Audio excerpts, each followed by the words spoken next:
Hello again. Welcome back. I'm going to continue on with our reading of A Study in Scarlet by Sir Arthur Conan Doyle. We've moved into part 2 of the story, and we're dealing now with chapters in Utah. So, chapter 2, The Flower of Utah. This is not the place to commemorate the trials and privations endured by the immigrant Mormons before they came to their final haven. From the shores of the Mississippi to the western slopes of the Rocky Mountains, they had struggled on with a consistency almost unparalleled in history. The savage man and the savage beast, hunger, thirst, fatigue, and disease, every impediment which nature could place in the way, had all been overcome with Anglo-Saxon tenacity. Yet the long journey and the accumulated terrors had shaken the hearts of the stoutest among them. There was not one who did not sink upon his knees in heartfelt prayer when they saw the broad valley of Utah bathed in the sunlight beneath them, and learned from the lips of their leader that this was the promised land, and that these virgin acres were theirs for evermore. Young speedily proved himself to be a skillful administrator as well as a resolute chief. Maps were drawn and charts prepared in which the future city was sketched out. All around, farms were apportioned and allotted in proportion to the standing of each individual. The tradesman was put to his trade and the artisan to his calling. In the town, streets and squares sprung up as if by magic. In the country, there was draining and hedging, planting and clearing, until the next summer saw the whole country golden with the wheat crop. Everything prospered in the strange settlement. Above all, the great temple which they had erected in the center of the city grew ever taller and larger. From the first blush of dawn until the closing of the twilight, the clatter of the hammer and the rasp of the saw were never absent from the monument which the immigrants erected to him who had led them safe through many dangers. The two castaways, John Ferrier and the little girl, who had shared his fortunes and had been adopted as his daughter, accompanied the Mormons to the end of their great pilgrimage. Little Lucy Ferrier was borne along pleasantly enough in Elder Stangerson's wagon, a retreat which she shared with the Mormon's 3 wives and with his son, a headstrong forward boy of 12. Having rallied, with the elasticity of childhood, from the shock caused by her mother's death, she soon became a pet with the women, and reconciled herself to this new life in her moving canvas-covered home. In the meantime, Ferrier, having recovered from his privations, distinguished himself as a useful guide and an indefatigable hunter. So rapidly did he gain the esteem of his new companions that when they reached the end of their wanderings it was unanimously agreed that he should be provided with as large and as fertile a tract of land as any of the settlers, with the exception of Young himself, and of Stangerson, Kimball, Johnston, and Drebber, who were the 4 principal elders. On the farm, thus acquired, John Ferrier built himself a substantial log house, which received so many additions in succeeding years that it grew into a roomy villa. He was a man of practical turn of mind, keen in his dealings and skillful with his hands. His iron constitution enabled him to work morning and evening at improving and tilling his lands.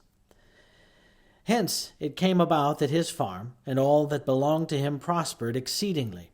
In 3 years he was better off than his neighbors. In 6 he was well-to-do. In 9 he was rich. And in 12 there were not half a dozen men in the whole of Salt Lake City who could compare with him. From the great inland sea to the distant Wasatch Mountains, there was no name better known than that of John Ferrier. There was one way, and only one way, in which he offended the susceptibilities of his co-religionists.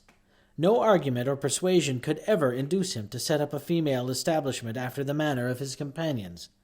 He never gave reasons for this persistent refusal, but contented himself by resolutely and inflexibly adhering to his determination. There were some who accused him of lukewarmness in his adopted religions, and others who put it down to greed of wealth and reluctance to incur expense. Others again spoke of some early love affair, and of a fair-haired girl who had pined away on the shores of the Atlantic. Whatever the reason, Ferrier remained strictly celibate. In every other respect, he conformed to the religion of the young settlement, and gained the name of being an orthodox and straight-walking man. Lucy Ferrier grew up within the log house and assisted her adopted father in all his undertakings. The keen air of the mountains and the balsamic odor of the pine trees took the place of nurse and mother to the young girl. As year succeeded to year, and she grew taller and stronger, her cheek more ruddy and her step more elastic, many a wayfarer upon the high road which ran by Ferrier's farm felt long-forgotten thoughts revive in their minds as they watched her lithe, girlish figure tripping through the wheat fields, or met her mounted upon her father's Mustang, and managed it with all the ease and grace of a true child of the West. So the bud blossomed into a flower, and the year which saw her father the richest of the farmers left her as fair a specimen of American girlhood as could be found in the whole Pacific slope. It was not the father, however, who first discovered that the child had developed into the woman. It seldom is in such cases. That mysterious change is too subtle and too gradual to be measured by dates. Least of all does the maiden herself know, until the tone of a voice or the touch of a hand sets her heart thrilling within her, and she learns, with a mixture of pride and of fear, that a new and a larger nature has awoken within her. There are few who cannot recall that day and remember the one little incident which heralded the dawn of a new life. In the case of Lucy Ferrier, the occasion was serious enough in itself, apart from its future influence on her destiny and that of many besides. It was a warm June morning, and the Latter-day Saints were as busy as the bees whose hive they have chosen for their emblem. In the fields and in the streets rose the same hum of human industry. Down the dusty high roads defiled long streams of heavily laden mules, all heading to the west, for the gold fever had broken out in California, and the overland route lay through the city of the elect. There, too, were droves of sheep and bullocks coming in from the outlying pasture lands, and trains of tired immigrants, men and horses equally weary of their interminable journey. Through all this motley assemblage, threading her way with the skill of an accomplished rider, there galloped Lucy Ferrier, her face flushed with the exercise and her long chestnut hair flowing out behind her. She had a commission from her father in the city, and was dashing in as she had done many a time before, and with all the fearlessness of youth, thinking only of her task and how it was to be performed. The travel-stained adventurers gazed after her in astonishment, and even the unemotional Indians journeying in their pelties relaxed their accustomed stoicism as they marveled at the beauty of the pale-faced maiden. She had reached the outskirts of the city when she found the road blocked by a great drove of cattle, driven by a half-dozen wild-looking herdsmen from the plains. In her impatience, she endeavored to pass this obstacle by pushing her horse into whatever appeared to be a gap. Scarcely had she got fairly into it, however, before the beasts closed in behind her, and she found herself completely embedded in the moving stream of fierce-eyed, long-horned bullocks. Accustomed as she was to deal with cattle, she was not alarmed at her situation, but took advantage of every opportunity to urge her horse on in the hopes of pushing her way through the cavalcade. Unfortunately, the horns of one of the creatures, either by accident or design, came in violent contact with the flank of the Mustang and excited it into madness. In an instant it reared upon its hind legs with a snort of rage and pranced and tossed in a way that would have unseated any but a skillful rider. The situation was full of peril. Every plunge of the excited horse brought it against the horns again and goaded it into fresh madness. It was all that the girl could do to keep herself in the saddle, yet a slip would mean a terrible death under the hoofs of the unwieldy and terrified animals. Unaccustomed to sudden emergencies, her head began to swim and her grip upon the bridle to relax. Choked by the rising cloud of dust and by the steam from the struggling creatures, she might have abandoned her efforts in despair but for a kindly voice at her elbow, which assured her of assistance. At the same moment, a sinewy brown hand caught the frightened horse by the curb and, forcing a way through the drove, soon brought her to the outskirts. You're not hurt, I hope, miss," said her preserver respectfully. She looked up at his dark, fierce face and laughed saucily. "I'm awful frightened," she said naively. "Whoever would have thought that Pancho would have been so scared by a lot of cows?" She looked up at his dark, fierce face. Sorry. Well, thank God you kept your seat, the other said earnestly.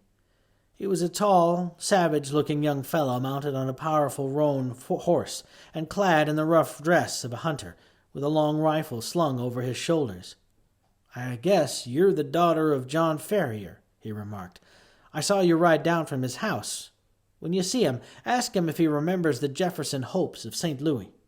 If he's the same Ferrier, my father and he were pretty thick. Well, hadn't you better come and ask yourself? She asked demurely. The young fellow seemed pleased at the suggestion, and his dark eyes sparkled with pleasure. I'll do so, he said. We've been in the mountains for 2 months and are not over and above in visiting condition. He must take us as he finds us. He has a good deal to thank you for, and so have I, she answered. He's awful fond of me. If those cows had jumped on me, he'd never got over it. Neither would I, said her companion. You? Well, I don't see how that would make much matter to you, anyhow. You ain't even a friend of ours.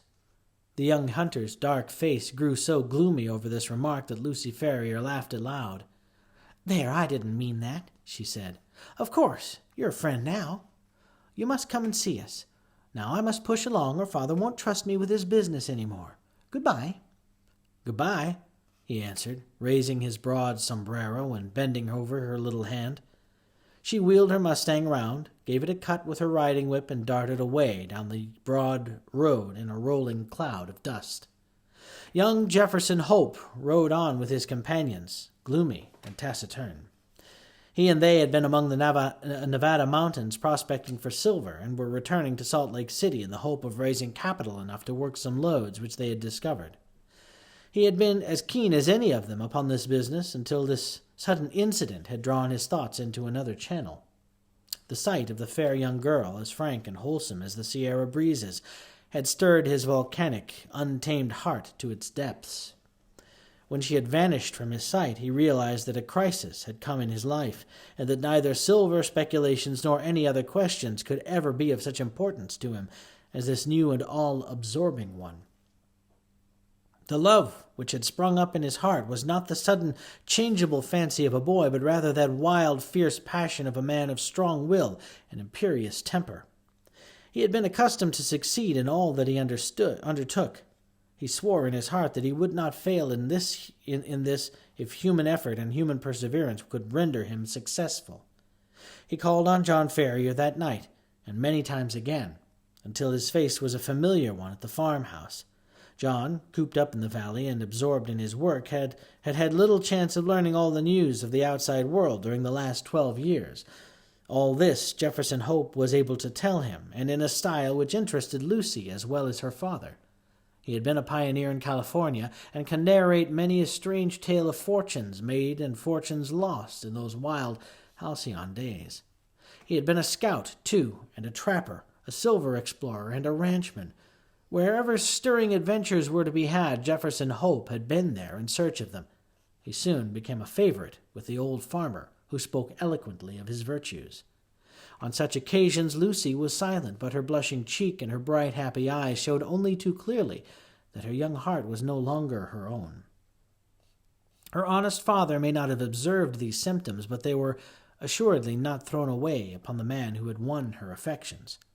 One summer evening he came galloping down the road and pulled up to the gate. She was at the doorway, and he came down to meet him. He threw the bridle over the fence and strode up the pathway. "I am off, Lucy," he said, taking her 2 hands in his, and gazing tenderly down into her face. "I won't ask you to come with me now, but will you be ready to come when I'm here again?" "And when will that be?" she asked, blushing and laughing. "A couple of months at the outside. I will come and claim you then, my darling. There's no one who can stand between us." "And how about Father?" she asked.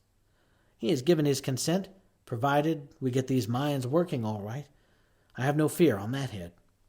"Oh, well, of course, if you and Father have arranged it all, there's no more to be said," she whispered, with her cheek against his broad breast. "Thank God," he said hoarsely, stooping and kissing her. "It's settled then. The longer I stay, the harder it will be to go. They're waiting for me at the canyon. Goodbye, my own darling, goodbye. In 2 months you shall see me." He tore himself from her as he spoke, and flinging himself upon his horse, galloped furiously away, never even looking round, as though afraid that his resolution might fail him if he took one glance at what he was leaving. She stood at the gate, gazing after him until he vanished from her sight.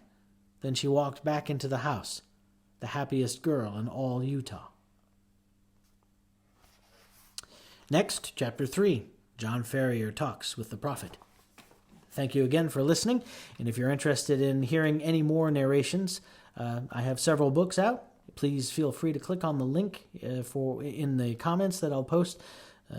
That will take you to my Audible page, where you can have a browse of the different books that I've done so far. Thank you again, and we'll see you the next time.